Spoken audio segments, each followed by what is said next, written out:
like to know about my pigeon, Mark Wahlberg? Hello, I'm John Rossi. I'm a touring drummer with a love for all things animal. When I'm on the road, I spend as much time as possible visiting zoos, aquariums, rescues, and rehab facilities. Now, I want to share those places with you. I'll be talking to keepers, vets, conservationists, volunteers, anyone who is as passionate about animals as I am. Join me on my Rossifari.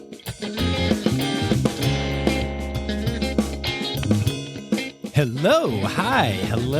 Welcome back to the podcast that has been bringing you and me a lot of joy for a full year now, the Rossifari podcast. That's right, y'all. It's officially the season 1 finale of the Rossifari podcast. Well, kind of. Don't worry, Zoo News is still coming on Thursday, and that will actually be the last episode of this season. But it's kind of hard to make a big deal about Zoo News. I love it. I think it's great. But it's just, me reporting what's going on in the world of zoos and conservation. So, this one feels like the big last interview and all kinds of cool stuff that happens in it is really nice. And so this is the way I'm looking at it, is that this is the season finale. This is the end. And then you guys know I'm a big Marvel movies nerd. Then Thursday's episode, Zoo News, is going to be the post-credits scene. And then we'll be back on Tuesday to launch season 2.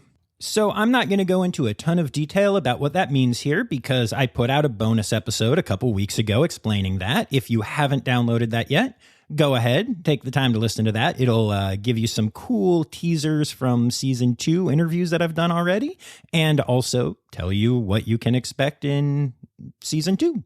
But today is all about wrapping up season 1 in a really special way. I am bringing you an interview that I have wanted to do since before this podcast began. I'm speaking to Jamie Delk, who is a keeper at Woodland Park Zoo and has also become a really good friend of mine over the last year and a half. I don't know if any of you remember this, but there used to be a world without a raging global pandemic stopping travel and touring and all that kind of stuff. And Jamie and I met in the moments when that world came to an end, right before COVID came into all of our lives. I don't want to spoil too much of what's in the interview, but I will tell you that that connection is one of the reasons that this podcast is happening. And there's just a lot to the story that I'm looking forward to you all hearing during the actual interview. And this is a lengthy interview. I think this is going to be my longest episode of the entire season because we just have so much to talk about. Whether it is her dog, or, and yes, you're going to want to hear that dog story, or zoo animals. We talk about nocturnal animals, sloths, a pigeon with a really funny name, tapir, jaguar, pudu, gorillas, so many more animals, and, of course, red pandas. There's just a ton here. Also, and if this name doesn't mean anything to you, it will after the interview, but we're going to talk about Carson the red panda. Both the red panda and the human behind it. And that's one of the things I love about having Jamie on as my last guest for season 1. It really ties everything together in a lot of ways. Not only have I been pursuing this interview since before the podcast launched, and now here it is, but also Carson the red panda is another reason that this podcast exists. We also talk about Red Panda Network, Elmwood Park Zoo, the Cincinnati Zoo, Paul Reinhardt, Sarah Glass, Isla or Illa or Ela, we'll see, up at the Toronto Zoo, and a connection with Lisa Termini. And all of these names should sound really familiar to you because they are all people and places that have played a major role in season 1. So again, sticking with that whole, Marvel connection, this is my Avengers movie. It ties it all together and everything happens and I Hulk out and okay. Now I'm just being a nerd. But seriously, I'm really, really excited to bring this interview to you all. So a couple of quick reminders. Patreon, which is getting a major facelift for season 2, is the way that you can support the pod monthly. Just go to patreon.com/Rossifari and you can sign up there. If you'd like to make a one-time donation because recurring isn't doable, you can Venmo me at Rossifari. And of course, make sure you're following along on all the social medias at Rossifari, except for TikTok, which is at Rossifari Pod, because when I announced I was making a TikTok, somebody went and snagged the Rossifari handle. Weird. Anyway, here are some words from our sponsors, and then we'll get to it. Today's episode is brought to you by Daydreamers Studios. Do you have stories and expertise to share with the world? Have you ever thought about starting your own podcasts? There's no better time to start than now with the help of a trusted production partner. Daydreamers Studios is a full-service production company that takes all the stress off your plate. You can focus on creating engaging content while they focus on recording, editing, audio engineering, hosting, and publishing on 22 platforms. Log into the advanced remote system with one click, and the Daydreamer team will be on the other end, ready for you to record everything you have to say. Owned and operated by Daydreamer Network, Daydreamer Studios continues on the company's mission to empower storytellers of all kinds by making podcasting accessible to all. For more information and current promotions, visit daydreamernetwork.com/studios. All right, it's time. Here is my interview with Jamie Delk, zookeeper at Woodland Park Zoo, personal friend, and the pooper hero.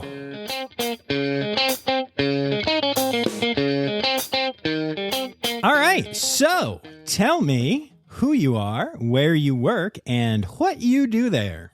Hi, I am Jamie Delk. I am an animal keeper at Woodland Park Zoo. And that's it. Amazing. Yeah, you kind of answered the second and third all at once. Good job. Good job. All right. Very efficient, as many keepers tend to be. That's my, how I open my keeper talks. Nice. Very cool. All right. So, you are going to be, assuming that all the audio works out, my last guest for season 1. And one of the reasons I'm excited about that is that you yourself are in the middle of a pretty big transition at work. And so we're going to talk about that and what that's like. Yeah. But, we'll get there. So first of all, I like to talk about, kind of your journey a little bit. So in your case, we're going to do it a little differently. Okay. Jamie, tell me about your dating life. No, I'm kidding. I'm kidding. Right. It's non-existent.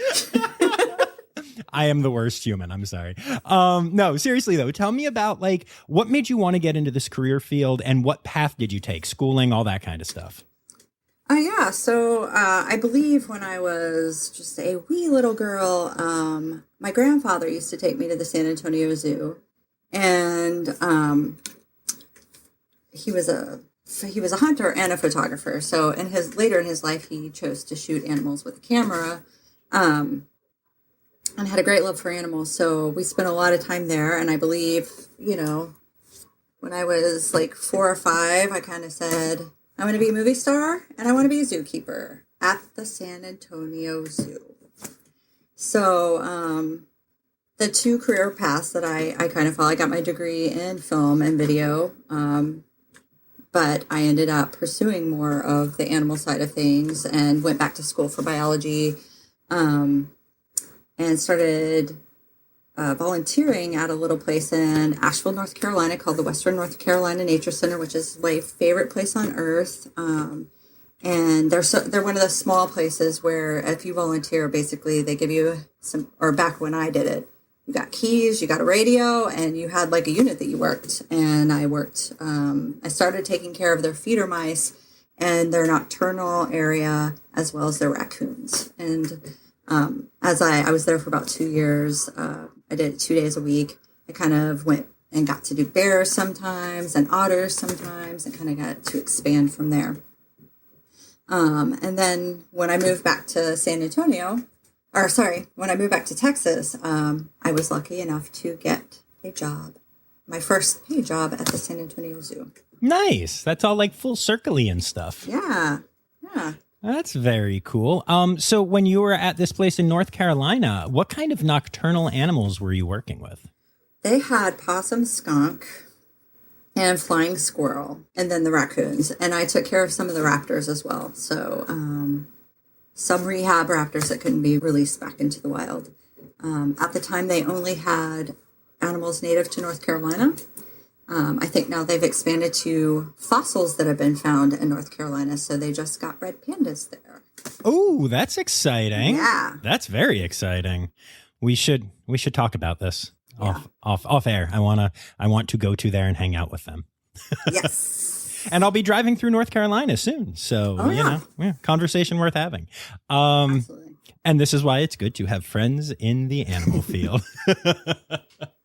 That's really cool though. Wow. Yeah. So when you first said they got into fossils that were found there, I didn't realize you meant like the live animals. And I was like, oh, a fossil collection. That's interesting for a zoo. But yeah, no, that makes sense. Very cool. Yeah, it's super cool and a super cool way to expand their animal collection. So at first they were kind of a bigger zoo or I don't want to say bigger, they had more exotic animals there. And kind of when zoos got into more of conservation and stuff, they kind of scaled back to just animals in Western North Carolina. They have a red wolf breeding program there. Nice. I am obsessed with that whole thing. Right. And they perform as the area's rehab center. So people bring their animals there. So that was another one of my duties, was to set up the animals. And then they had people that had been licensed to rehab animals come and pick them up and rehab them at their home. So occasionally we would get we got a serval at one point that was an illegal pet, and we took care of that for a while. So that was cool. That's awesome. Yeah. I mean, horrible illegal pets, wildlife trade is bad. Boo. Yes. But for you, awesome to get to work with a serval like that. Well, and also awesome for the serval. So yes, absolutely. Got to extend its life. That doesn't always happen with those guys. So yeah. Very, very cool. And then, so you went to San Antone, and what did you do there?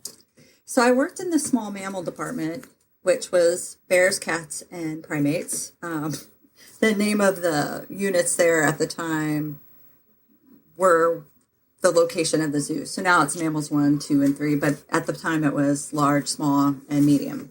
And they rotate.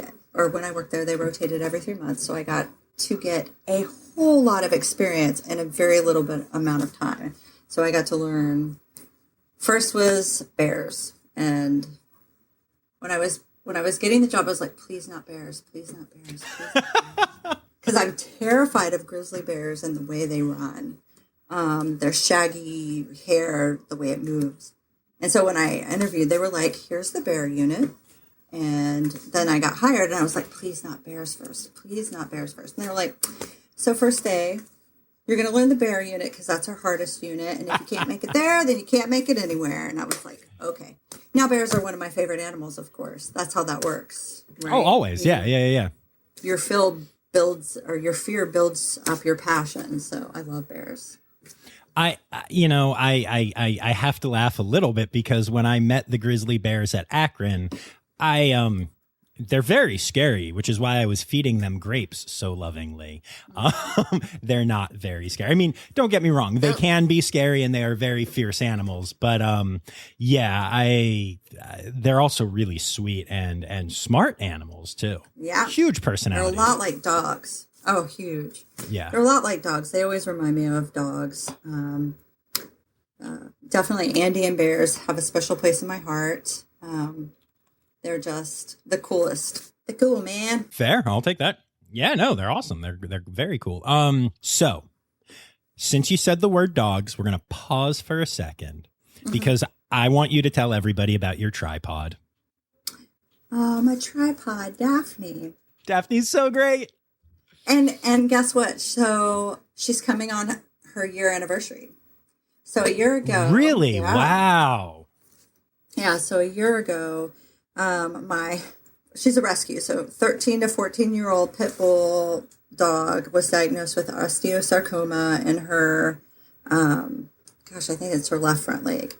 And I was given pretty much 3 options, and that was, she was in a lot of pain really fast. So it was either amputate the arm to get rid of the pain, treat it with radiation. It's time for interrupting John. Euthanasia was also an option for Daphne. However, I think just saying this really upset Jamie because she decided to drum on the table while saying it, which means you can't actually hear her say those words. Anyway, she decided not to do that. And so back to the interview. We went on this huge journey of getting her arm amputated. She has lots of arthritis in her back hips, and but luckily through some of the stuff at the zoo that we do with laser and physical therapy, I knew the right people to call, and it's actually, they were the ones that discovered it because we'd been going for a year, but she gets her laser therapy and her physical therapy every week. And we were able to make sure she could handle that load of just being a tri-pawd. And so, she got her arm amputated. She did immunotherapy. She did chemotherapy. And we're celebrating a year and about 2 weeks of the initial diagnosis, which is great. That is great. That's also, wow. I mean, we talked about it back then. I can't believe that was a whole year ago. It feels like not that. I know. No, It's been a whirlwind of a year. But she's doing great.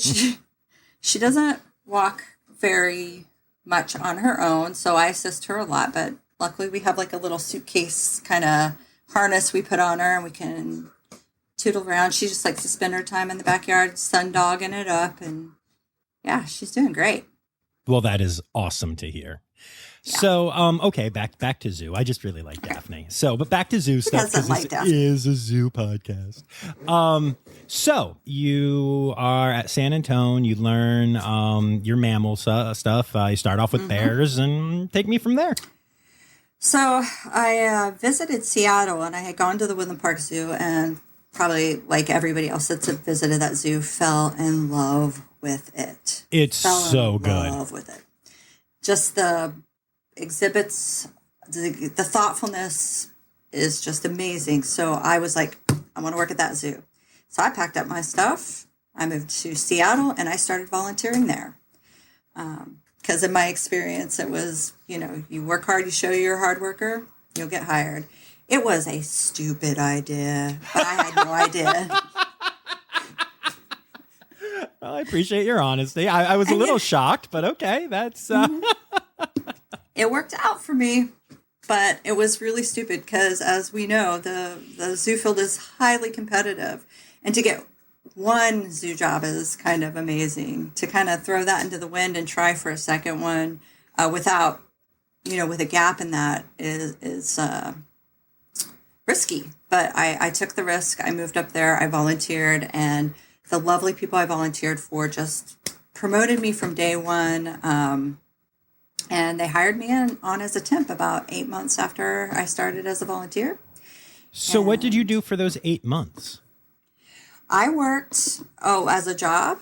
Yeah, like how did you live? Volunteers don't get paid last time I checked. No, they don't. I worked at a animal, so I worked, it's a cancer research place, working with their animals. And taking care of their animals while I volunteered. And, it's a different kind of work, but it taught me a lot too. So I'm thankful for my time doing that. Makes sense. And I volunteered in the nocturnal department at Woodland Park Zoo. We no longer have a night house, but at the time we had a night house and a day house. And, I got to work with some of the wonderful animals that I've worked with before, and some new ones too. Anything super cool? I'm a particular fan of sloths and tamanduas. Yes. So I worked with sloths and tamanduas a lot. And And then bats. I had worked with the small Mexican bats in San Antonio, but I had not worked with the larger flying foxes and Rodriguez bats. And then pygmy lorises. Nice. Oh, pygmy lorises are so adorable. Pygmy lorises are so adorable. So yeah, it was really cool. Solid. Tell me about one of the animals. Either it can be a tamandua, a pygmy loris, whatever, but like tell me about an individual that you worked with in the night house. So one of my favorite animals to work with was Nintas, our sloth. And she kind of had these messed up nails, so it was kind of hard for her to climb around. And I would climb up the tree and she'd sniff me, sniff my wrist. And every time. And then I'd hand feed her. And so there was a large break when I got hired before I was trained back in the night house. But the first time I walked into the nocturnal exhibit that she lived in, I heard. She could smell me and she was like, my friend's here. And so it was a reunion and it was a happy one. Aw, that's amazing. It was sweet. I noticed that you seem to like animals that are on the struggle bus a little bit. Like Jamie was drinking water when I said that, and it almost all came out of her mouth, y'all, and nose. I wish we were doing video right now. You have no idea. Would you like to know about my pigeon, Mark Wahlberg? Oh my goodness. Yes, I would. So I have several medical cases in my house, but my most recent one is a pigeon named Mark Wahlberg because he's handsome, but he's a jerk. So Mark has I have an aviary outside for him, so he has lots of room, but he has a dislocated wing and a heart condition. So twice a week, twice a day, I get to shove bread balls down his throat to make sure he doesn't end up on his back dying of a heart problem. Oh my God. So yes, I do like animals and people, let's be honest, that have just a little bit of uniqueness about them.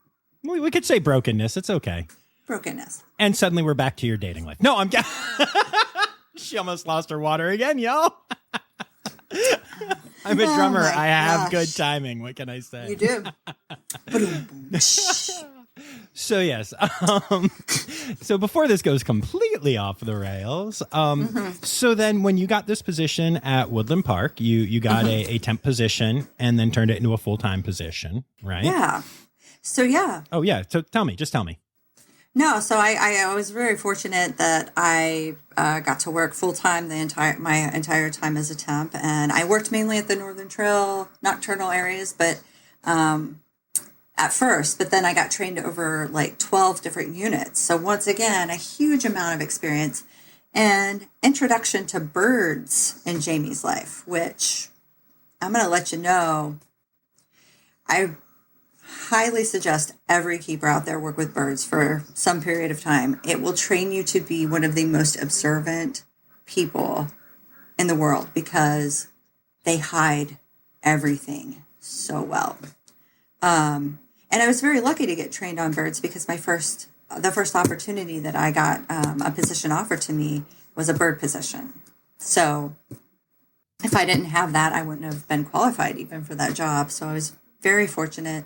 And so for a year, I worked in the tropical rainforest as the bird keeper there, and small Tweety birds, the hardest.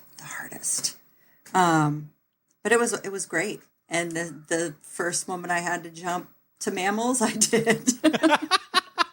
This is so amazing because, okay, for the last year, I have had so many keepers on that are bird keepers, and none of them started out wanting to work with birds. And then every one of them was like, and then I worked with the birds, and I fell in love with the birds, and now I'm a crazy bird lady, or I'm a bird nerd. And you're like, I worked with birds for a year, and then I ran away. They will break your heart, John. They will break your heart. Their lives, well, they're born and sometimes they're born and they die in the same day, and it's a hard job. And we always hear about the deaths of our big animals, right? When a gorilla dies or when a lion dies, but the bird crews are constantly, it's a tough life being a bird. And like I said, they hide those small things about them so carefully that even when they catch them, it's often too far gone. So it's a hard life, and it's a lot of stress. God bless all the bird keepers out there. Amazing. So when you had the chance to jump to mammals, what did you jump to?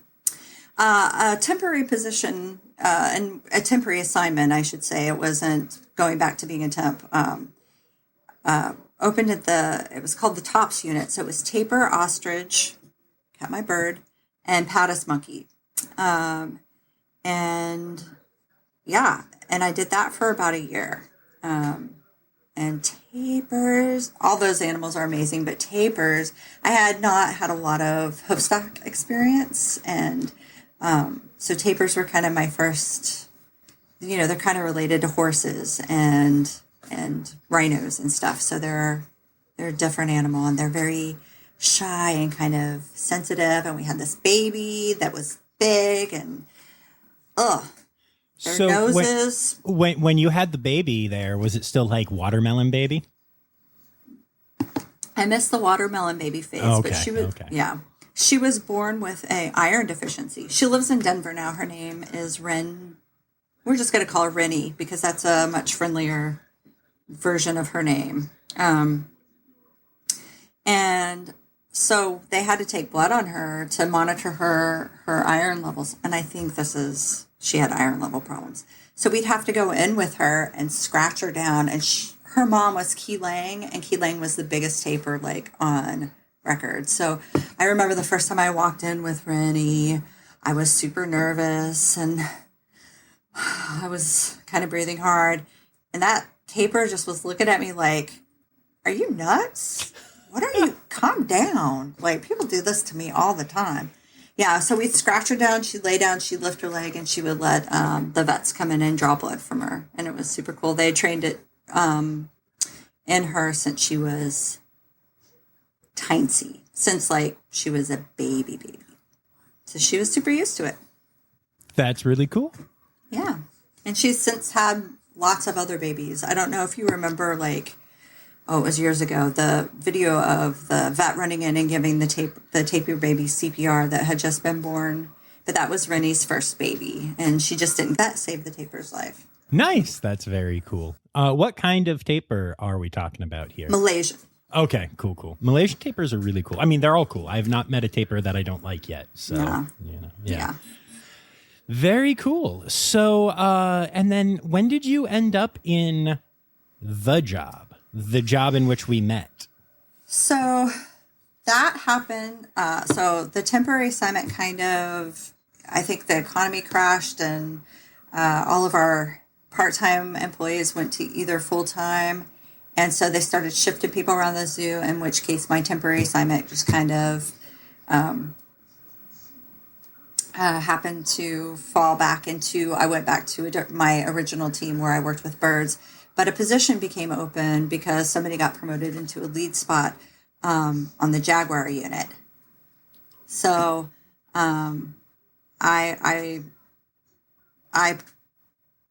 advocated for myself for that position because that was a lot of animals in my background. It was jaguars, ocelots, and tamarin monkeys at the time. And I felt very confident with those animals. And that was, like I said, some of my first background at San Antonio Zoo. And I love South American animals. So I was happy that I got that. And over the years, I was that jerk keeper that was like, I need more stuff to do.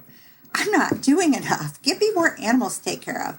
And my bosses were really great at listening to me and just kind of expanded and grew. It turned into jaguars, ocelots, and then a flamingo area.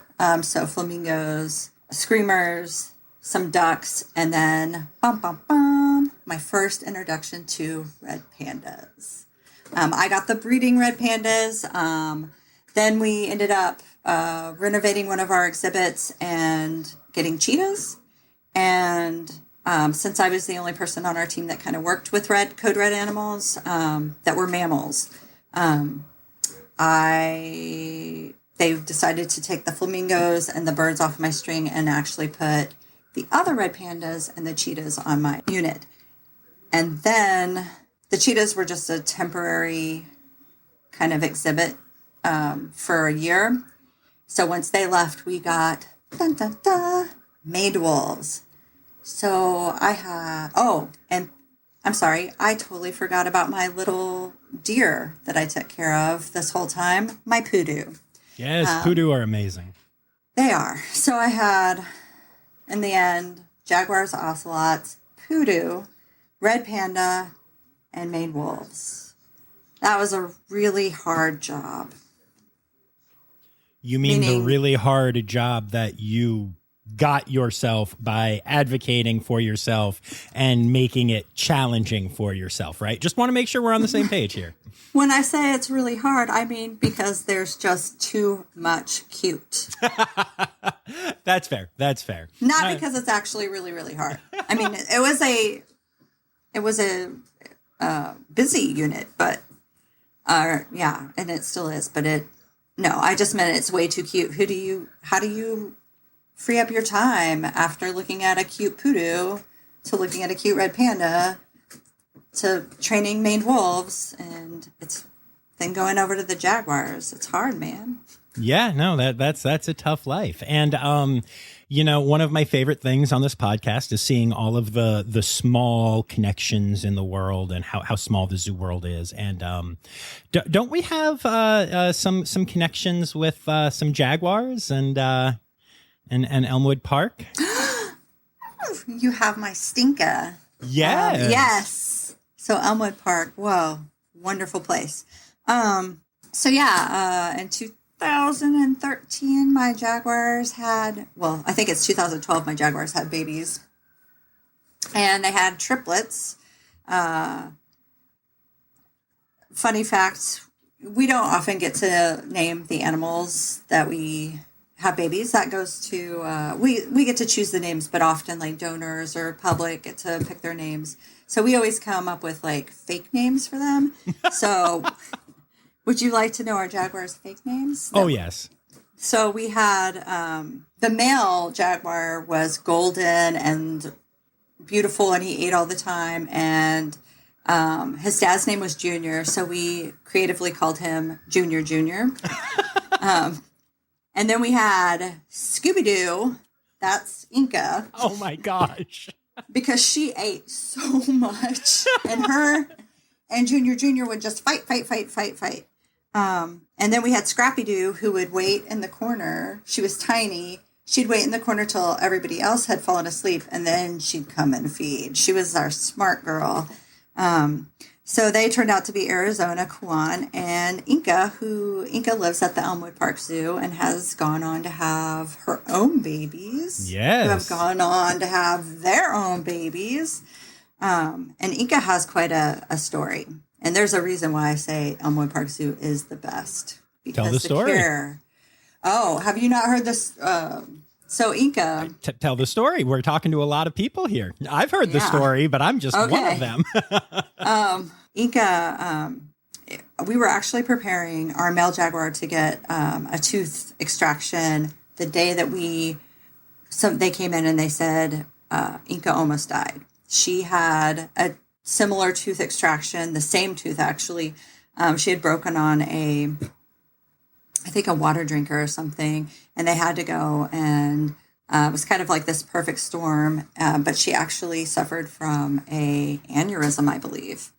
And when they woke her up, I think she was in a seizure, and they did amazing work with her. I think at one point after they woke her up, they had to she was in like a squeeze, and they would have to flip her so that she wouldn't get bed sores until she could gain the strength back to get up and walk. But the fact that she went on to have babies and after this huge event. An aneurysm is a huge event that it could have killed her. It was amazing that it didn't, but the care that they worked through her, I think they have her trained to do a full exam, basically without the need for anesthesia, because anytime she goes under anesthesia, she'll go and have like the same symptoms as the aneurysm. So they use it very carefully with her. And yeah, they've just given her such great care. But the fact that she went on to have babies, being healthy enough to have babies. Also, I love the fact that they totally, when we get animals ready to ship out, we fill out a form, an animal data transfer form. And Inca was one of my hardest ones that I've ever had to write it up for, because Inca had some aggression around food. So at 3 months old, I found her sitting in front of one of the windows looking at a person and licking the window and then trying to dig. And I was like, she knows we're food. She had to be separated from her brother and sister way before they actually had to be separated from each other, because she became so food aggressive. She was extremely easy to train because of it, because she was so food motivated. And I ended up sending them a very obese cat, because I kept her very high just to keep like everybody calm. Cause she scared the heck out of her brother and sister when she got older. So I was writing the ADT for them, and I just remember hearing when they picked her up that I think it was the director or something said, well, she certainly likes her food. And I was like, they get it. They get my Inca. So they understood what I was trying to say. But she's a great cat. She really is. She looks exactly like her dad.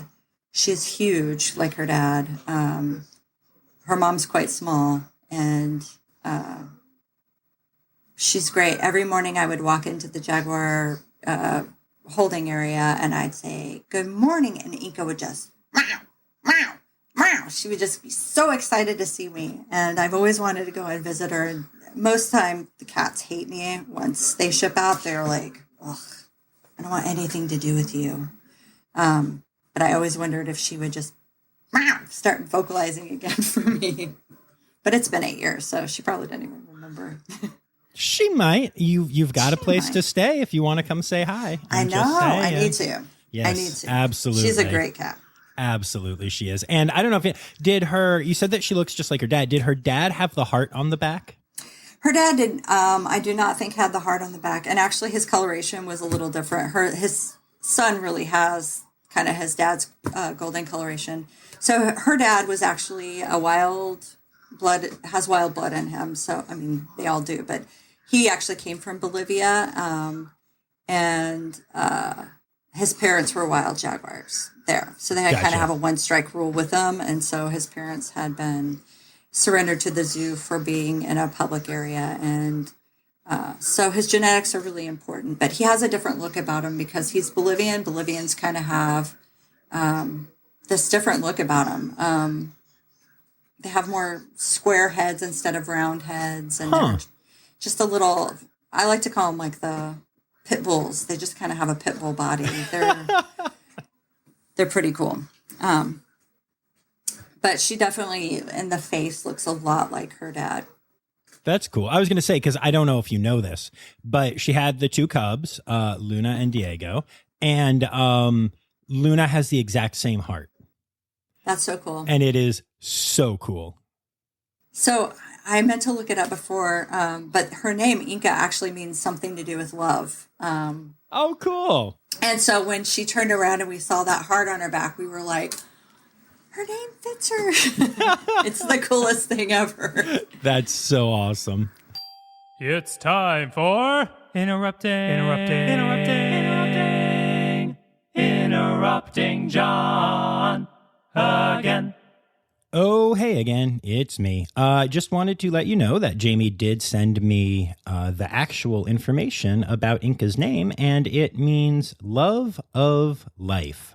So yeah, the heart that is on the back of her as one of her rosettes is pretty darn cool, because she is a love of life, and clearly one of the loves of Jamie's life, and frankly, one of the loves of my life. Okay, back to the interview. She's great. Yeah, she's great. I'll tell her you say hi the next time I'm home. Absolutely. And so then my entire audience is sitting here right now going, what the heck? Jamie mentioned red pandas and you talked about jaguars. Are you really John Rossi, or is this an imposter?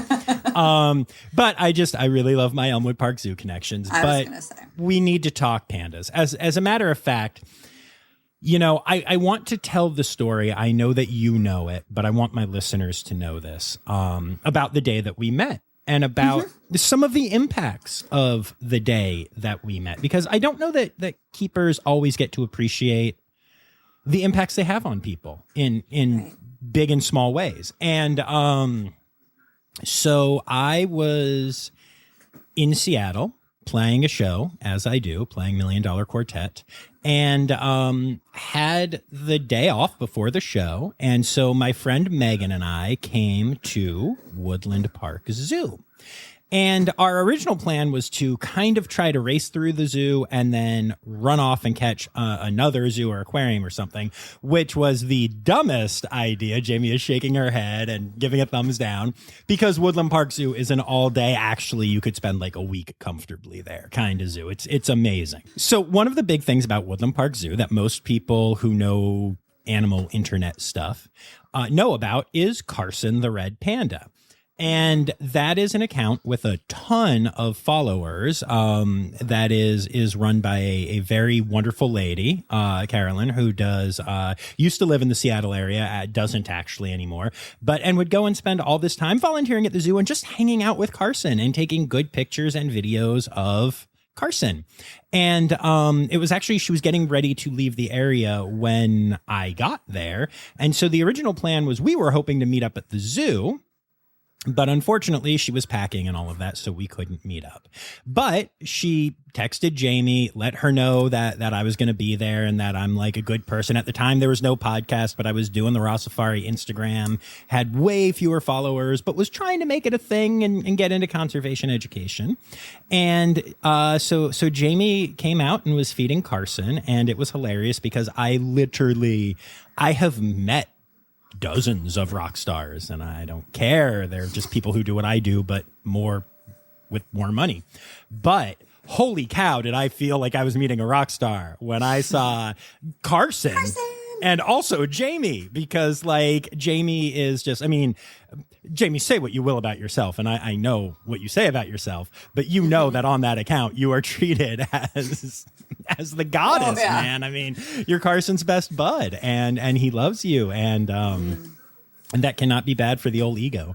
But and so the way that this all worked out was Jamie was like, hey, what are you guys doing later? And I was like, I don't know why. And she's like, come back this afternoon and we'll see if we can't get you to meet some of the pandas. And so Megan and I ended up spending the whole day at the zoo, which was necessary. I think that would have happened anyway. And we went back at like 2 or 3 p.m. or whatever. I remember I had actually thought that like we were getting to the point where we kind of needed to leave to make it to sound check, but I was not going to miss this opportunity. I figured it would all work out. What are the odds that there would be bad traffic in a major city at rush hour and I would be late to my sound check? But hey, red pandas. And so we went back and we got to meet 2 of the pandas. And that was the first time that Megan had ever met pandas. And the first time that I ever got to have an experience based on who I was and what I was doing. I had paid for a couple of red panda meet and greets before that, but this was the first time that I got to see what being in this community. It was the first time I felt like I was in the community. And anyone who has listened to this podcast knows that is something I am so proud of and I'm so passionate about and means the world to me. Interestingly, not only was that one of the things that gave me the courage to launch the podcast, and when I was starting to do this, Jamie was one of the people who I reached out to and said, would you be willing to be on this someday? And if she had said no, probably would not have done this, because if one of your friends won't do it, then who the heck else is going to do it? So you owe her for this podcast existing. But it touched Megan's life so much that she has started something called Project Dragonfly, which you've heard about on here before. It's a master's program that can help you get into conservation and zookeeping stuff, and actually worked it out so that Woodland Park Zoo is her home zoo for that, even though it's half a country away. Megan lives in Texas. And she's there right now. She's actually hanging out with Carson right now, or I guess the Cubs are on exhibit right now, but she's at the Red Panda exhibit right now, sending me pictures, and actually sending you pictures. She just told me she sent you one too. And she's hoping to get into zookeeping. And like, it was this whole nice thing that you did was such a game changer for the both of us. And I just think that's really cool that you can have that kind of impact, you know? That's fantastic. That's amazing. And I don't think we often think about those experiences being so life-changing, even though we had similar experiences that were life-changing to us. We're a humble bunch. You are especially. Zookeeper. It is a thing. I knew you were hating every word that I said just now. I can just I'm watching my face turn red on that stupid camera. So true. But it is really cool to have that effect. And I will now stop embarrassing you and say, all right, so let's talk about these pandas. All right, let's talk about them. Let's do it. So tell me about Carson. Carson is, he is the cutest thing on the planet. Thank you, Lincoln Children's Zoo, for creating him. And just making him the panda that he is. He is a super special guy.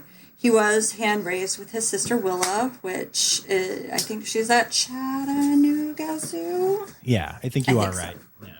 So, and they kind of became an internet sensation before he even came to me, because there was tons of videos of them playing and being raised and just being cute as can be. And that is how Carolyn fell in love with Carson, is through that outreach that the Lincoln Children's Zoo kind of did. And then she had created Carson's site, I think, right when he moved here. So her favorite panda was moving to Seattle, where she lived. And that's how I met Carolyn. She would come and she would spend a lot of time with Carson. And Carson, despite being just a complete shining star, is actually quite a shy panda. And often people, when they come to see the red pandas and want to meet a red panda, they want to meet him, but he's actually so shy that I don't hardly ever take people to meet him. He was also hand-raised, so he is very familiar with humans. So he either wants to be away from you or he wants to be right up in your business. And neither of those things are great when you're introducing them to a red panda that they want to actually interact with and meet. And there comes in Yukiko. Oh, Yukiko. Other red panda. Anyway, so Carson's a great red panda, and he's super smart. You probably, if you've seen the account, you've probably seen all the little training things that we do, and he's highly motivated. He is one of the few red pandas that I have met that actually will try different fruits. It's a pain to try to introduce a new fruit to a red panda. In fact, Hazel came with her favorite fruit being banana, and we don't feed banana that often. We do sometimes, but we feed more apple and grape, and we give banana as enrichment. And she just decided that she hated banana after she didn't get it every day. And I was like, dude, this used to be your favorite fruit. Come on, get on it. Really? I remember giving raspberries to one of our red pandas, Stellar, and she loved food, so she'd eat it, and then she'd make like the most disgusting face and like flick her tongue out and be like, "Blech. I can't believe you just fed that to me. It's poison." But Carson, like, you cut up a mango, you give it to him, he's like, "Cool, man, I'm eating that." Papaya, "Cool, man, I'm eating that." Anything. He'll try anything. He's like Mikey. He's our little Mikey. So the best part of that joke was not the joke. It was as soon as you realized you had just said it, the face that you made.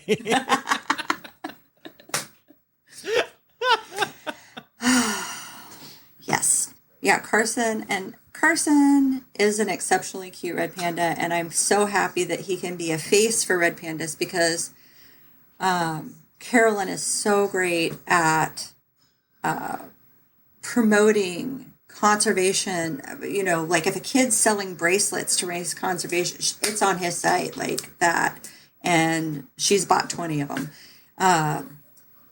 She's just great at promoting conservation and using him to help promote such wonderful conservation out there, which it's great. We can all look at red panda pictures every day, but if we're not giving to the Red Panda Network so that they can give to the people of Nepal so that the Nepal can protect the red panda, then who cares if Carson's cute, right?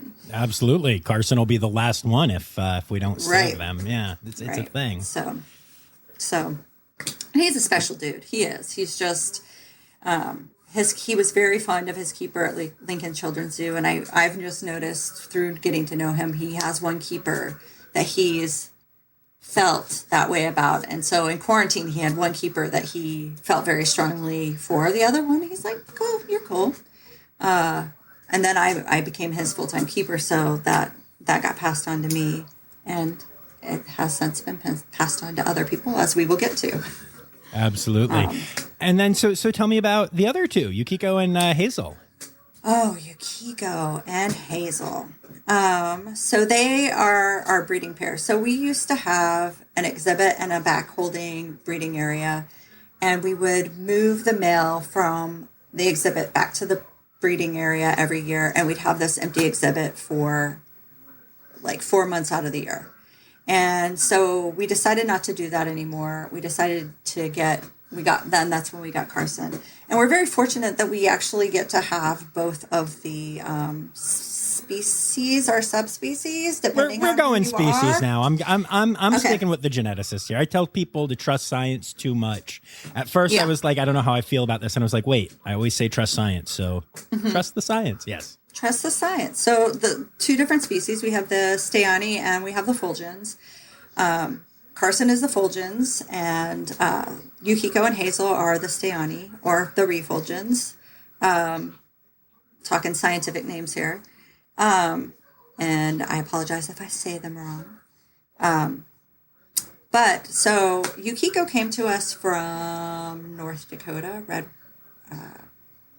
River. Is that a zoo? Red River? Yeah. I haven't been to that one, but yes. I believe that's the zoo he came to us from. But originally, Yukiko came to us all the way from Japan. So his original name was Take, which means bamboo. And he's a very prolific breeder. He has now with our two latest, I think he has 11 or 12 cubs out there. That's amazing. And that was important because he came from Japan, so he was like new genetics, right? Yeah. And Sarah Glass was like, all right, boy, get to work. She put him to work, and you know what? He's old. So he's 15. He's 16. He got his driver's license this year. And he is the oldest panda I have met. And I don't mean age-wise. I have met the oldest panda in our country. I just mean that Yukiko is like a 200-year-old wise man who is just so calm and so zen. I've never experienced a panda like Yukiko. I feel like Yukiko could teach me things. Oh, yeah. We call him the Zen Master. That's hilarious because I didn't know that, but that's totally, I mean, he is. Yeah. Yeah. Multiple, multiple people call him the Zen Master because so we knew,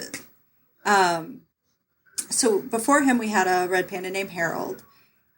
This is the small world of red pandas. Harold went to Cincinnati because his genetics were really important. And we had Stellar, who we were able to get her pregnant before she turned 6, before she their reproduction kind of shuts down at 6 if they don't have them.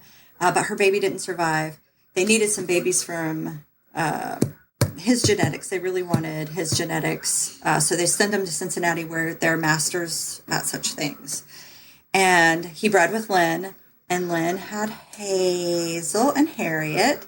And so in the full circle, Hazel came to us and to breed with Yukiko. Yukiko came to us, and I remember the first time I saw him, I cried because Harold had like the clown, the markings that kind of look like clowns. He was very handsome, and he had these and Yukiko had the angry samurai markings. He just had like the angry eyebrows, and I just was like, "You're not Harold." And he came down, and he sniffed me, and he did his Zen master thing, and I was like, "I am your student." No, he literally was so cool. We were putting up a mesh in between the doors so that we could give visual access to. It was Stellar at the time, and we're drilling in the wall, and he just comes and sits by us and looks like, "What you doing?" And I mean, there's all this racket, and we just knew we were dealing with a totally different dude. He had seen things, and nothing fazed him. He's a cool guy. So true. He's the most. Yeah. The reason that, I mean, when we met them, Hazel, and we'll get to her in a second, but she's like the star. But every time Megan and I talk about it, it's always Yukiko. Yukiko is the one that, like, you just sit there and you're like, "Oh, you are changing my life actively right now." It's anyone listening to this who hasn't had this experience probably thinks we sound a little culty right now, a little nuts, but it is 100% the truth. Mm-hmm. Come to Seattle and meet Yukiko if you're doubting me for a second. He was such a special red panda that we knew that we could do, kind of meet and greets like we did with you. So we do like golden moments. We do a paid experience with them, but he was a perfect candidate. He's an old guy. He's chill.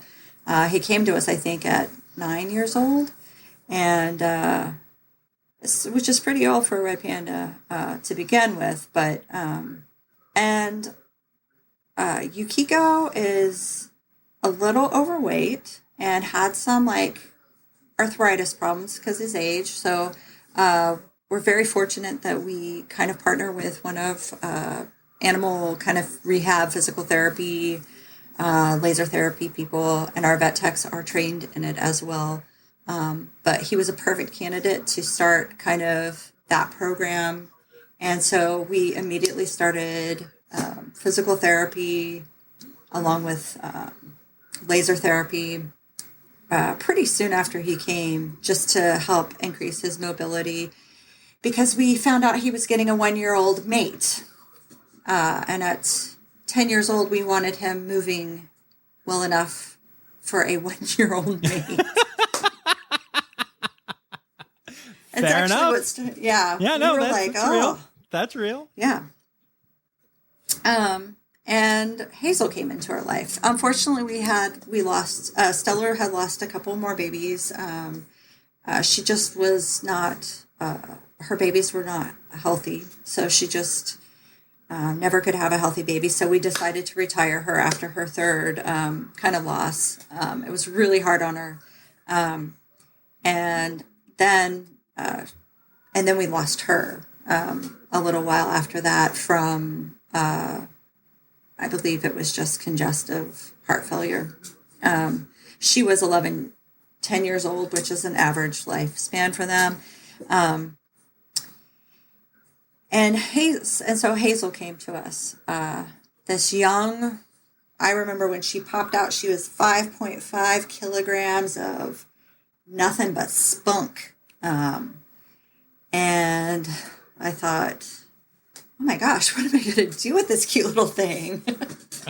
And she, as you know, her mom's Lynn, one of the most beautiful red pandas probably only second to Hazel herself. Yeah, I've Hazel hung is- out with Lynn 3 times, and it is ridiculous. That is, the last time I went, I was there to say goodbye to Lucas because he was on his way off to San Diego, and all I did was hang out with Lynn because Lynn is just perfection, and Lucas wanted to play with a ball. So, like, everyone won, but, like, yeah, it's crazy.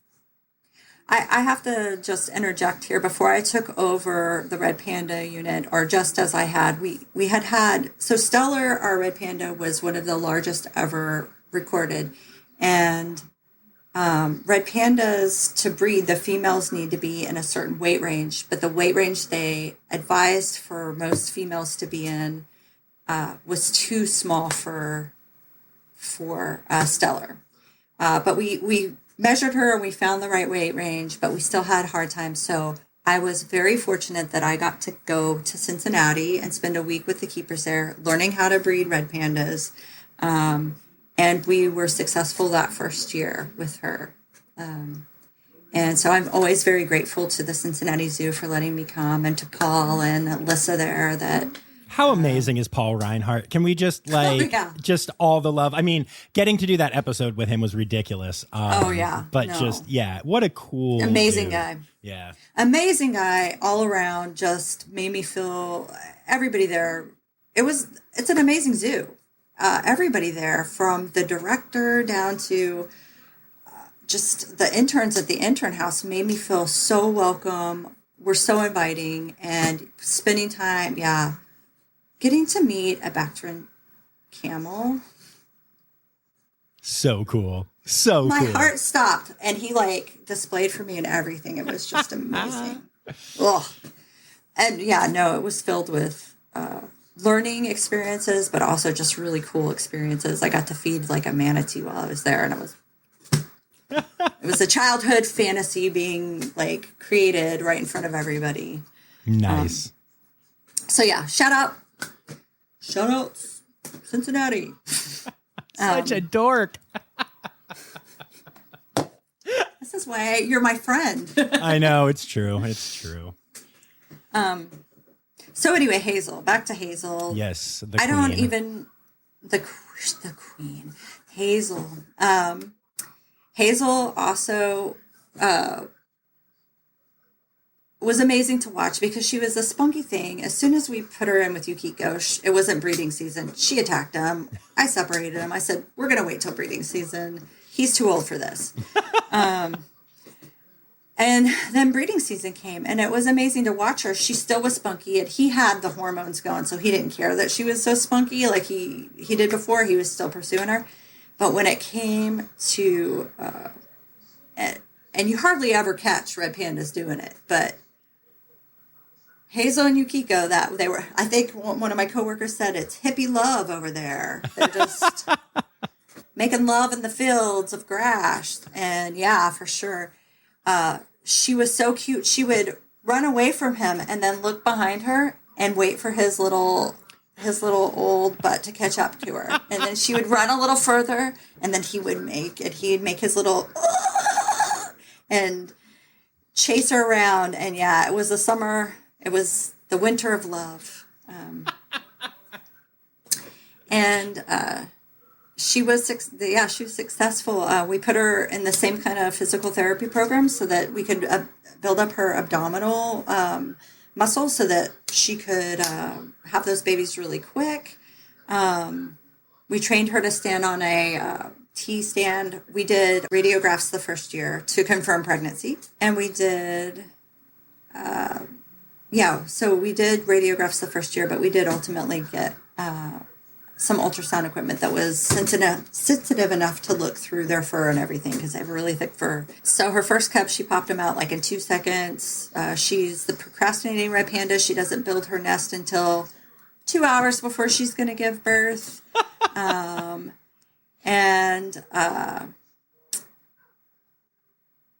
and Zaya were born. And that was my first 2 wonderful red pandas, babies that survived. And they were perfect in every way.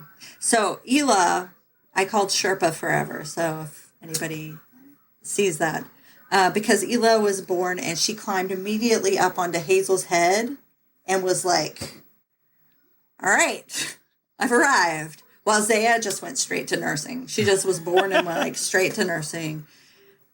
Little Ela had to climb to the top of the mountain. It was really cool. Yeah, and we know the story. Most people have followed along, but Ela went off to Toronto and gave birth to Adira there, and Adira almost didn't make it, but is now thriving with my buddy Suva. And unfortunately, Ela had some issues and is no longer with us. It happens, man. Yeah, it does. That was a hard one for me, and I had never even met her. I know that was hard for you. Yeah. That was also one of those cool moments, though, where I know I got to get you in touch with Lisa, the keeper at Toronto, and like kind of through me, we were able to like make a connection, and you guys chatted a little bit about that and passed some messages along, and that meant a lot to me, just being able to facilitate that. Oh, yeah, and they're terrific. I mean, it was great to see like the picture, and I know there's some Isla controversy. I think. So basically the name Ela came from one of our donors. It's Sanskrit for earth. But I think there's pronunciations in other languages that are Isla and Ela and Illa and all of them. So all of them. I just remember that was such a big deal on that episode. Yeah, all right. Every single one of y'all were right. And then whatever. And then what happened? Her name is Sherpa. Yeah, Sherpa's the real name. I like that. But then, I don't know what happened to Zaya. Zaya went to, she went to the new zoo in Green Bay, Wisconsin. So she lives there. He's with my buddy Jen So from Columbus now then. I mean, not as like a mating pair, but just like at the I think they have place. several pairs. Yeah, they do. Yeah. I think she has a breeding rec, but I don't think that they, red pandas can have pseudo pregnancies. Hazel's second time with Yukiko was a pseudo pregnancy. She displayed everything that looked like a pregnancy. So, who knows? Zaya may not have had babies because she had a pseudo pregnancy. Right. Their weight, it's really tricky. And Zaya was a big girl, so she was more like Yukiko size. So, getting that precise weight may be a little tricky, or, she may not be able to have babies, as we know, Hazel's a great mom. Harriet was never able to really have successful births, and they came from the same litter. Yeah, it's crazy. And then and now you guys have 2 cubs. Yeah, so everybody doubted Yukiko, and they told me Hazel's moving to Memphis, and I said, I bet you $100 she's pregnant, and sure enough. We stuck that ultrasound wand, and there were babies. And she had some of the earliest babies of the year. She had them in right in the middle of the pandemic. I remember as soon as because we were shut down for the pandemic, I did like a lap around the zoo, like, Hazel's pregnant! Because they said it could be done, and I knew my boy I knew he had it. Those Zen sperm just last longer. So Tien and Zan were born. And so just so you know, Zan he's light. He's this weird coloration, but he is exactly like his father. He has the Zen. Oh, wow. And I knew it from very early because he's very curious. Most red panda babies are wieners. They're like... They're always trying to get you. And he was very curious and would like stick his head out and then give me like a look, like with his mouth open, like I'm here. And if I put my hands up, he would be like pawing at him. But he just has that Zen. He's just kind of a marshmallow. I don't know how to explain it. He's just like a big Zen marshmallow. He likes to get on the door of the exhibit as you swing it open because he thinks that's real fun. So he'll climb up on the door while you swing it open, and he's like, wee! And then Tien is like mini me Hazel. I think I even sent you a picture where they were like, can you tell the difference? Because one's smaller than the other. It is crazy. The only difference, though, is that nobody ever gets Hazel's coloration quite right. She has dark rings she just has the darkest rings on her tail. Yeah. So Zan's tail was almost white. Tien's tail was the normal coloration, and then Hazel's tail. So if you got a picture of them all together, you had 3 different colorations. And I'm sure they're all like recessive, except for Tien's coloration. Right. But yeah, no, it's amazing if you ever see a picture of it. Just the color differentiation between the 3 of them is amazing. Very cool. And so that is Panda, and we're already at like an hour 5. This is going to be my longest episode ever by the time we're done, because I ain't skipping. I've been waiting for a year to talk to you. So but so one of the things that I wanted to talk about was transitions, because I'm transitioning to season 2, and I remember you and I had become buds, and we text and stuff every once in a while, and all of a sudden you tell me that you're applying for a different position at the zoo. And Yes. I mean, I understand logically that this is a thing that happens, but you're Carson's keeper, and you Kiko and Hazel. Meanwhile, Hazel's already like, she's off in Memphis. She's like, later, B, I don't care. Yeah. But like, it blew my mind. And so I would love for you to tell me what your thought process was and how you dealt with that and the emotion of that. And like, do you still get to go and see, the pandas and jags and the other animals? And like, talk to me about the transitional aspect of it. And then we'll actually get to, your job right now. Oh, yeah. So it was a really tough decision, but I'll be honest, one that I've contemplated for a long time. And when I say long, I mean, over the years, I've done this job for this particular unit for 10 years, which I feel like zookeepers often move around and they do several jobs. They go to different zoos. They kind of transition a lot because that's just part of our career. There's not 20 zoos in a city. And we're all kind of looking for that destination zoo. So, but Woodland Park Zoo is a destination zoo. People come here, they stay here. So the other option that you have is to either change careers completely or kind of look within your own zoo of something new. I mean, I would say all our animals like to experience new experiences. They wouldn't want to get like the same enrichment and the same food and the same every day. And there are definitely some keepers that want to stay working. They have a very great passion for the animal that they work with, and they want to stay there for their whole career. And I certainly felt very fortunate. I loved my team. I loved the animals more than you know. But it was getting to be a job instead of a passion. And going to work, I just didn't feel that inspiration, that we all kind of crave. And my brain loves to learn new things. But I also started looking at my animals and wondering if I was doing them a favor by staying, because they also like change, and they had to see like rotten old me every day. They're like, oh, here comes that lady again.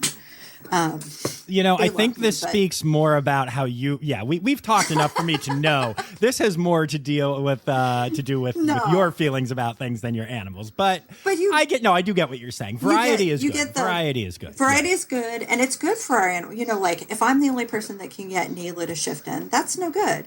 But if I can train Nayla to shift and have everybody come in to shift her, and she has that experience and that exposure, then I've done her good. I've done good by her. Of course, right. But there's also the aspect, it's very complex. I'm sorry, I'm a very complex thinker. But there's also the amazing, and I'm grateful for. There's also the the fact that I had gotten to experience all these great things, that there was tons of keepers out there that would die to have my job, that would really like those experiences too. So I want new experiences. Other keepers want new experiences. My animals that I've cared for 10 years are going to just, it's going to be so good for them because these new people are going to be bringing new ideas. And it finally kind of all came together in October, and I decided to make the plunge. The perfect, what I had been waiting for had opened up.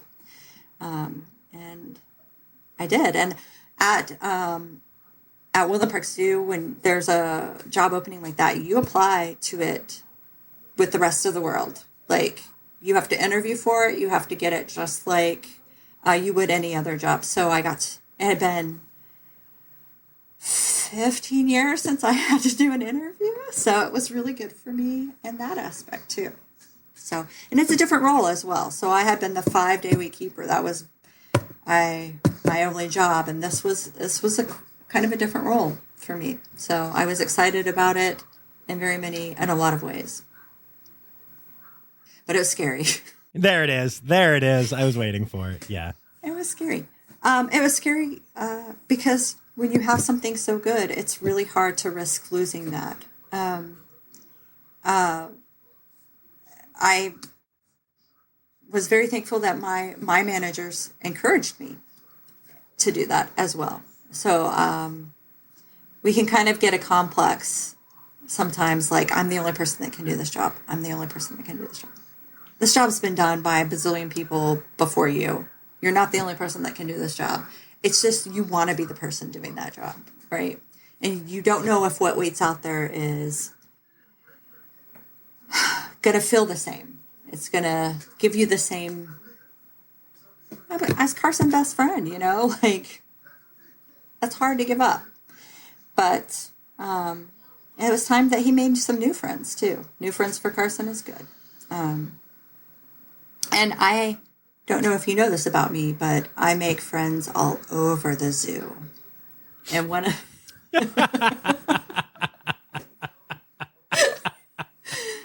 the places I was going was to be with an animal that I had made really good friends with in my free time, on my lunch breaks.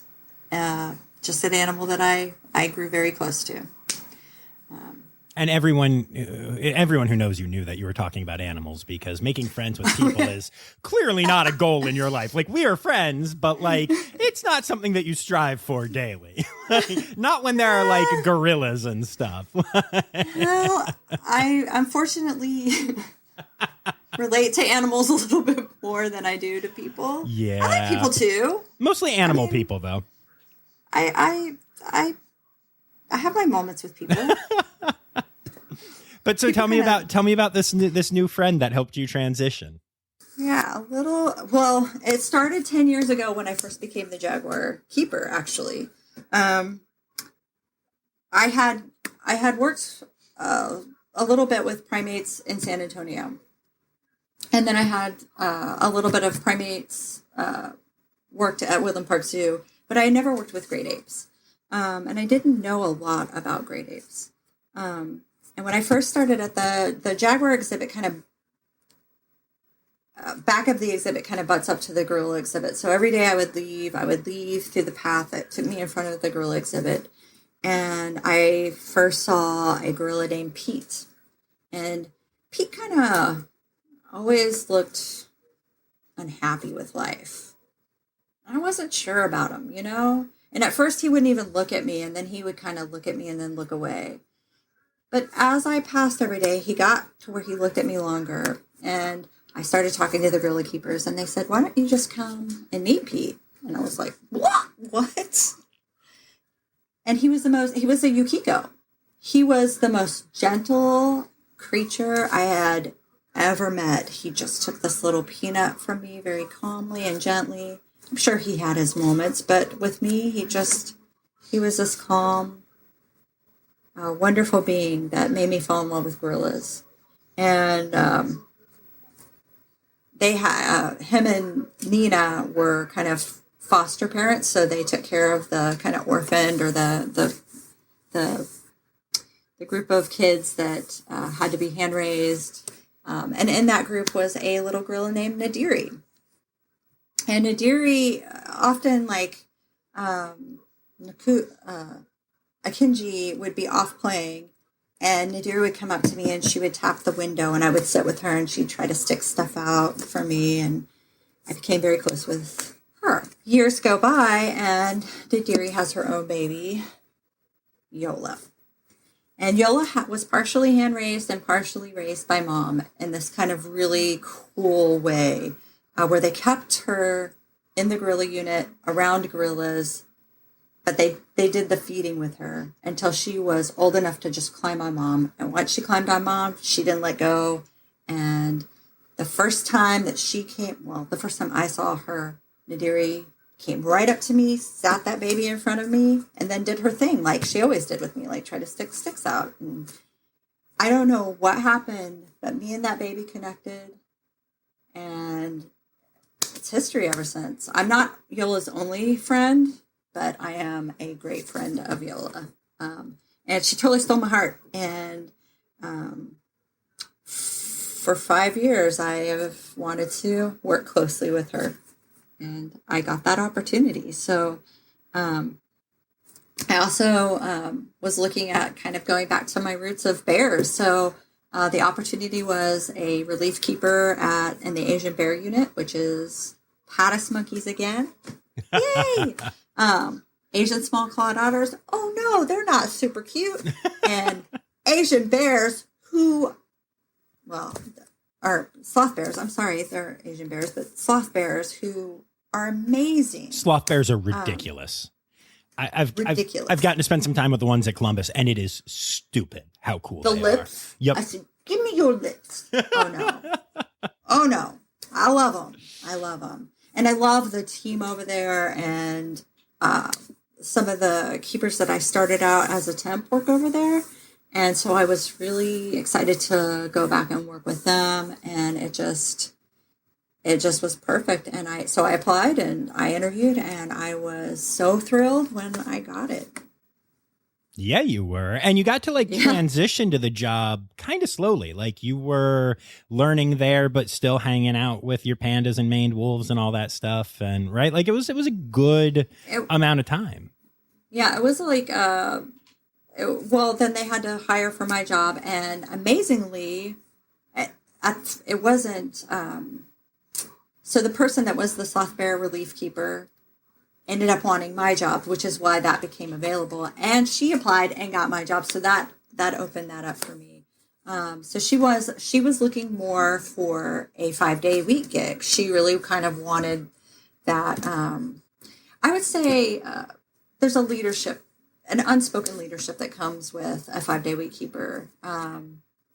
There's a leadership kind of for every role, but that you're kind of organizing everything and making sure everybody's trained on everything and making sure a lot of things are happening. And that's what she was looking for. She got it. She got a good one. And she's great. That's awesome. Yeah. So what all are you taking care of now? For right now, I am taking care of gorillas and the Asian bear unit. I did in the interim because Naughty had another baby right when I transitioned over, and because it was COVID, and gorillas are susceptible to COVID, and there was this baby who Naughty. Now she did. Once again, as we know with Yola, she didn't take care of her in the fact that she didn't nurse her. She didn't hold her right away. There was an anticipation that they would have to do some work with this baby, and they did. But on day 11, Naughty took her baby. They trained her to hold, and she just decided after that, on that 11th day, to just keep holding her. So they've trained her to hold the baby up to the mesh and for feeding, so they are still able to feed, but the baby gets to be with mom 100% of the time. Whoa, that's crazy. That's so It's cool. amazing. But until Naughty took the baby, I couldn't actually train in gorillas because it's just too many people with a baby out. You know, like you don't want to risk it. Safety first. So I got to learn hippos, which was really, really cool. Nice. I never worked with a hippo, and I was completely intimidated by them. But amazing. Smart and amazing, and they know how to, they're like the entrepreneurs of like if I walk by their exhibit, they're like, you fed me once, you could throw something in my mouth right now. So yeah, they're really cool. And just that Savannah team, I've never worked with hoofstock a lot, and so just, you kind of get to do a little bit of everything over there, and learning how to work on the Savannah with, different animals out was a really cool experience. And so I get to work there when they're short-staffed, but for the most part, I just cover those two areas. Nice. Very, very cool. And you're loving it? Yeah. Oh, I love it. Yeah, absolutely. I am excited to go to work. I'm excited by it so much right now. And it was a really great change for me. So, lesson learned. Change is good. I love it. I love it. And so that's a heck of a story. And this is going to be a long episode, and I'm very excited about that. Thank you. No, I'm so happy. Thank you for sharing all of this. Generally at this time, I like to open up the floor. If there is anyone, anything, or any conservation organization you'd like to talk about, give a shout out to, you already mentioned Red Panda Network, but you could go into a little more detail with them, or do something else, whatever you want. I feel like I hear, shout out Red Panda Network always. Any solid community-based conservation is great. The tree kangaroo conservation project through Woodland Park Zoo is also another community-based. Basically, we're giving money to and our scientific knowledge to a community so that they can get the knowledge and get the education and get the medical care they need so that they can protect their species that live on their island. And we do have... we've already talked to the same people that set up this interview officially, and there should be an interview happening about that, which I'm stupid excited about. So. It is one of the most, so it's the first of its kind. It's amazing. And you can go to the zoo website, zoo.org, and you can kind of track it down through there. I'm sorry, I don't know it. It's time for Interrupting John again. And that website is zoo.org/TKCP/program. All right, back to the interview. But you can look at just the amazing stuff they've done with the youth people. And not that it's not my story to tell, but I did a paper. I went back to school for a while to try to continue to get my bachelor's degree in fish and wildlife. And I did a paper about it. And one of the most amazing things that's happening is that they're doing now a exchange program. The youth, I don't know if it, because of COVID, if it still exists, but the youth people and the Lumi tribe up here in Washington, so that they can learn through their own tribal lands and their own tribal conservation that has always happened, how they can help each preserve their land, their species, and things like that. Because that would be my next thing that I would say is look to your own communities. It's great if a red panda inspires you and you want to make sure you give to that, but look in your own communities to save what needs to be saved in here. Because we are a part of our habitat. We are a part of our ecosystem, and we have to learn how to live where we are living in harmony with the ecosystem we live in. And so often as humans, we pull ourselves out of that. We think we are not animals. We don't think we're part of our ecosystems. We're separated. We live in this concrete jungles, and we need to get back to the basics of living in harmony with our own habitats. So look to your own local conservation. What can you do? See, guys, they really are just nerdy hippies up in Seattle. No, that is such a good, real thing to say. Yeah. And actually, you know what? I thought of two more questions that I had meant to ask that I just, So first of all, so the last question that I had about the transition thing was, do you still get to see any of the old animals? And like, what is your connection like with Carson now, or with Yukiko now, or something like that?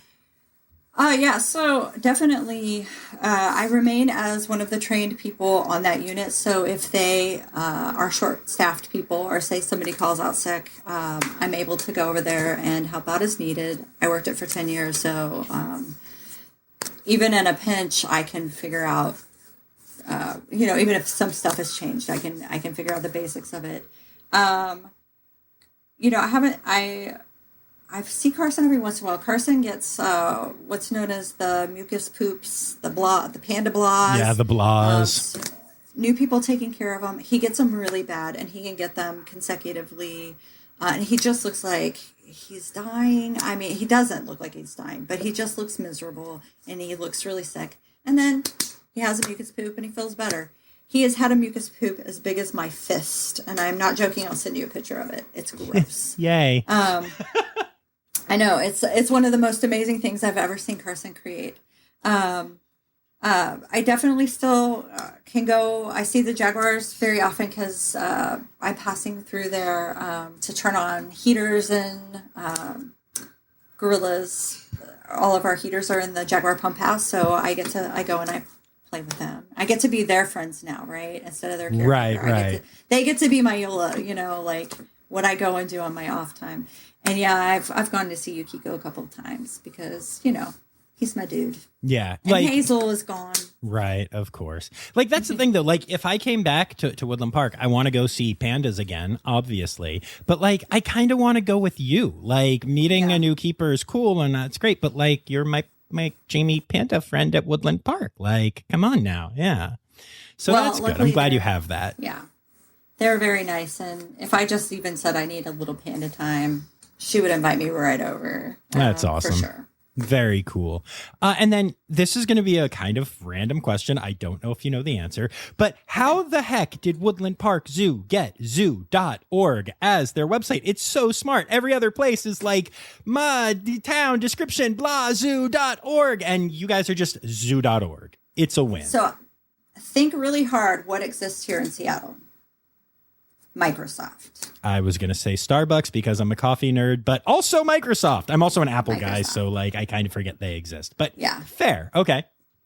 So I believe that they got zoo.org because they're the first zoo to have a website. And I feel like it had to do with the fact that the story that I feel like I heard is because Microsoft is here. Somebody volunteered to come and get it all set up for them. But that's so cool. How true that story is. Hey, it's good enough for the podcast. Yeah. No, I believe it's because it was actually the first website, so they got to nab it.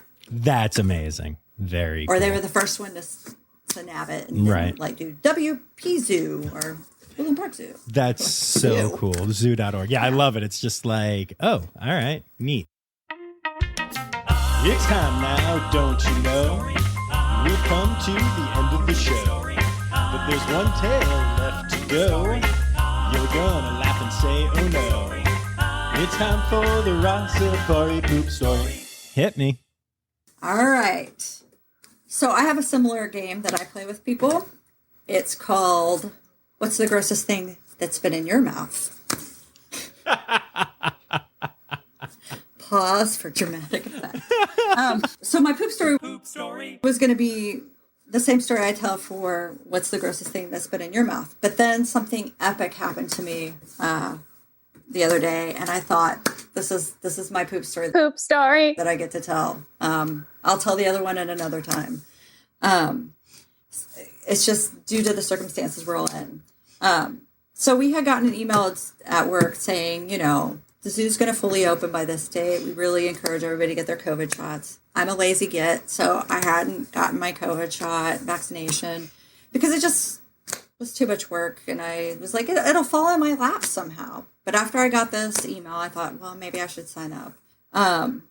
So I was thinking about signing up, and I was working gorillas that day. And I'm working and I'm cleaning. And I see some poop, and so I bend over a fire hose, and I pick up the poop, and when I stand up, I have the most giant superhero emblem of poop on my shirt.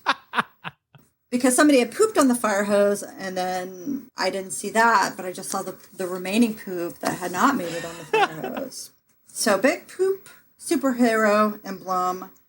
I have to go to the store on my way home to pick up my Cat Jack medication. And as I'm going down the medication aisle, I hear a call saying, we have some extra COVID shots for anybody that wants them. So I go running because I was like, it's happening. My moment's happening. And I see the lady. I was like, hit me up. Give me a COVID shot. Meanwhile, I have a giant poop stain on my shirt. Yeah, you do. Yeah, I do. So I sit there, and luckily she's a huge zoo fan. She's watched Carson's channel. She knows that I'm Carson's best friend. But I don't know this, and I'm like having to get my sweaty arm out of this shirt so that she can give me an injection, and I just smell like poop, and I'm like, I'm so sorry that the one day that y'all have COVID shots, and I have poop all over me. So that's my poop story. Poop story. I'm a poop superhero. That's amazing. The pooper hero. Woo! I like it. Awesome. Well, thank you so much for taking the time to do this. I super appreciate it. No, thank you for having me. Seriously, I'm sorry that it took me so long because I'm a lazy git. It happens, but eventually it fell into my lap. So there you go. Yeah. You're not even covered in poop this time. Oh, I can be. Relatively quickly. Have I mentioned I have 6 animals at my house? All of which are broken. Yes, except for one. And she's crazy. And that's Jamie talking about herself. All right. And on that note, we end it. Thank you again. Thank you.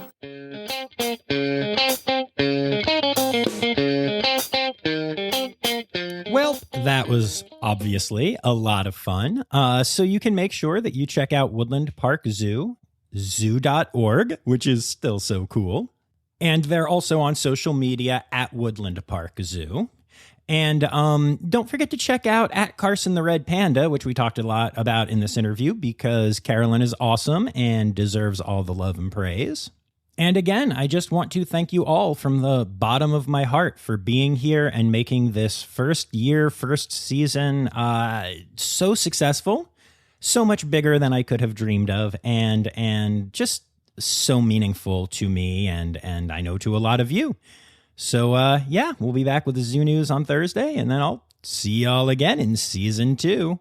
And I guess the only thing that remains for season 1 is to play the Bum, bum, bum. Styderk. The Rossifari podcast is produced, hosted, and engineered by John Rossi. Editing and fact-checking by John and Dr. Zoe Vesley Gross. Our theme song is Sevens by Nathan Burke, performed by Nathan and John. Interrupting John theme and additional voices by Taylor Isaac Gray. You can reach John directly on Instagram and Facebook at Rossifari or by email at rossifaripod@gmail.com. Rossifari is part of the Daydreamer Media Network. Now, stop listening to me and go visit a zoo.